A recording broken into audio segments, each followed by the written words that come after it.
o princípio da liberdade de expressão, o princípio do acesso ao conhecimento, que está não expressamente na Constituição, mas quando você vê, por exemplo, os direitos culturais, isso pode ser derivado também desses direitos.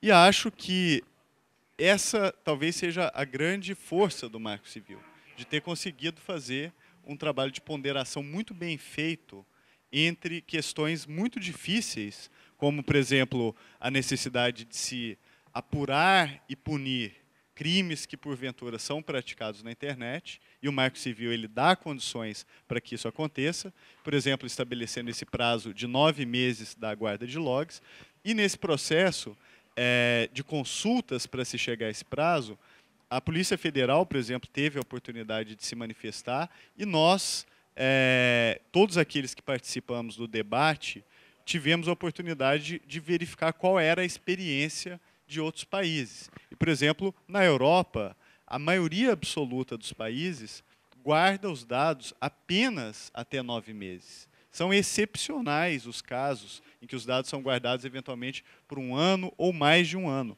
E a razão para isso, inclusive há um relatório recente agora, publicado no ano passado, é que 97% dos casos são solucionados com a guarda de logs ocorrida de até 6 meses atrás. Então, para se assegurar um percentual de eficácia na apuração criminal ainda maior do que esses 97%, é que esse prazo de 9 meses acaba sendo adotado na maioria dos países. Esse é um relatório que foi feito há pouquíssimo tempo, reuniu autoridades de enforcement, de persecução criminal na Europa e a sociedade civil, e depois eu acho que vale a pena ser franqueado também para que integre os documentos que eventualmente vão guiar a elaboração final da minuta do Marco Civil.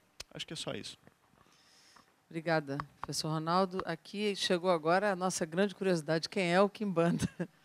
Está aqui. Ele acabou se sentindo assim, na obrigação de se identificar. Na internet não há anonimato, né? Então, vamos aqui. Ronald Sanson Stresser Júnior, pós-graduado em mídias sociais pela Estácio de Sá, no Rio de Janeiro, e trabalhou no programa de informatização dos municípios do estado do Paraná.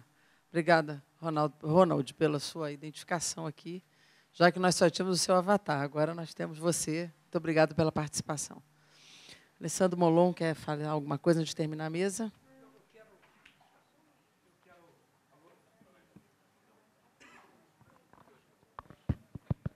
Bom, quero agradecer mais uma vez a todos os membros e registrar a impossibilidade do presidente da nossa comissão, o deputado João Arruda, estar presente.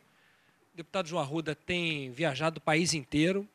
Hoje, infelizmente, um compromisso de última hora o impediu de vir ao Rio de Janeiro e, por falar nisso, ele é do Paraná. Há pouco recebemos aí essa contribuição do Ronald, né, do Quimbanda, lá do Paraná. Ele pede desculpas a todos e vai se encontrar conosco na audiência pública, no seminário de João Pessoa e depois na audiência pública de Brasília, no dia 12. Então, apenas fazendo o registro, por dever de reconhecimento aí da atuação dele, tem se desdobrado e tem sido um grande parceiro da comissão toda. Um deputado equilibrado, dedicado. Então, fazer esse agradecimento, dizer que eu não vou responder a pergunta, eu como relator, estou aqui para ouvir. Não é? Sobretudo porque, se de fato a minha visão já estiver fechada, seria, no mínimo, um desprezo, um desrespeito por todo mundo que ainda vai falar. Então, sinceramente, eu quero aproveitar esse seminário como os próximos para ouvir, para recolher as contribuições. Por isso, eu vou me abster de fazer grandes falas aqui sobre o Marco Civil. Eu considero que é um grande avanço para o país e acho que essa mesa mostrou a complexidade desse debate, né? Como, de um lado, a gente tem segurança e, de outro, privacidade, de um lado, direitos autorais e, de outro lado, a liberdade de expressão.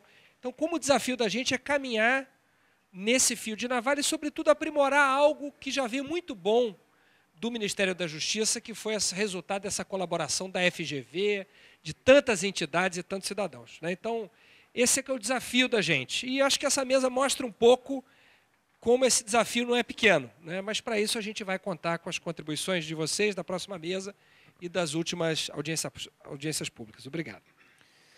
Bom, eu vou aqui fazer o encerramento da mesa, porque eu vou passar a coordenação da próxima ao deputado Molon.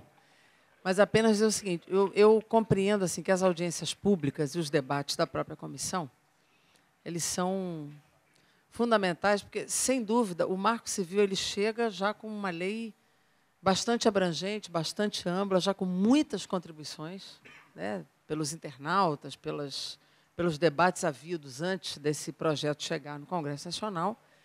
E, pelo que eu tenho podido perceber, quer dizer, as polêmicas elas vão se concentrando em alguns itens que certamente vão precisar, em algum momento, de uma definição. Quer dizer, vamos ter que arbitrar uma posição política a partir dessa contribuição e do convencimento que as diversas pessoas e entidades e representações vão trazendo à comissão para que a gente vá se posicionando. Até porque o domínio desse tema não é nosso, é de quem participa desse trabalho.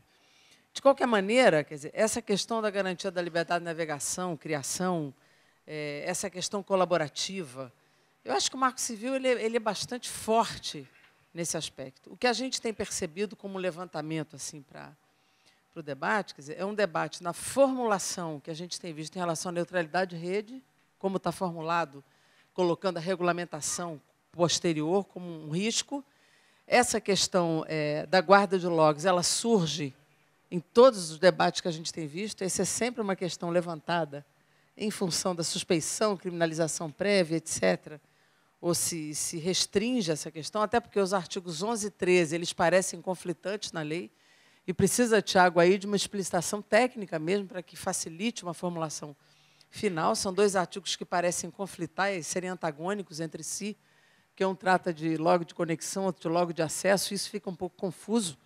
É importante uma explicitação técnica. Eu acho que há uma questão levantada, algumas questões levantadas aqui hoje, inclusive sobre a não contradição entre o direito autoral e o compartilhamento, que precisa ver se cabe ou não cabe no texto, dentro dos princípios e fundamentos, um registro que se referencie na Constituição, para que não haja risco disso não ter contradição com uma nova lei de direito autoral que venha. Então, essa é uma discussão que pode ser feita, como também, eu me lembro que o Tiago, mesmo sem sotaque baiano em Salvador, levantou uma questão de, em determinadas situações onde o autor é falso, é inexistente, poder se fazer a retirada sem a ordem judicial, apenas com a identificação do autor verdadeiro. Quer dizer, há uma série de sugestões aqui elencadas e levantadas. Eu acredito que esse equilíbrio nós vamos precisar ter. A comissão é absolutamente suprapartidária, ela é ampla, os campos vão se posicionando e esse equilíbrio nós vamos ter que dar. Certo ou errado, a gente pode errar ao final na votação, pode acertar. Essa comissão ela não é terminativa, mas é a única comissão. Ainda vai a plenário a definição. Então, quanto mais redondo esse texto sair, mais abrangente no sentido das contribuições, melhor, para que a gente não tenha muitos problemas de plenário, para que a gente possa aprovar, pelo menos na comissão nesse primeiro semestre, e ainda este ano termos a lei que tem que passar pela Câmara e pelo Senado ainda, para que a gente tenha essa lei até o final do ano, considerado o calendário eleitoral, que vai limitar muito a atuação do Congresso, pelo menos aí durante 3 meses.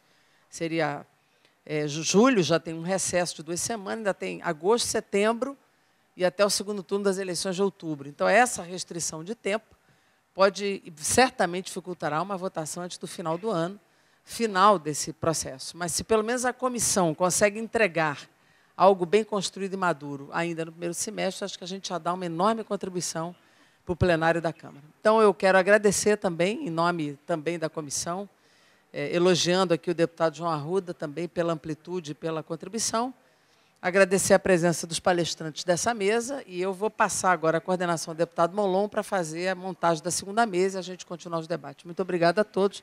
Está encerrada esta mesa e vamos começar para a segunda. Obrigada.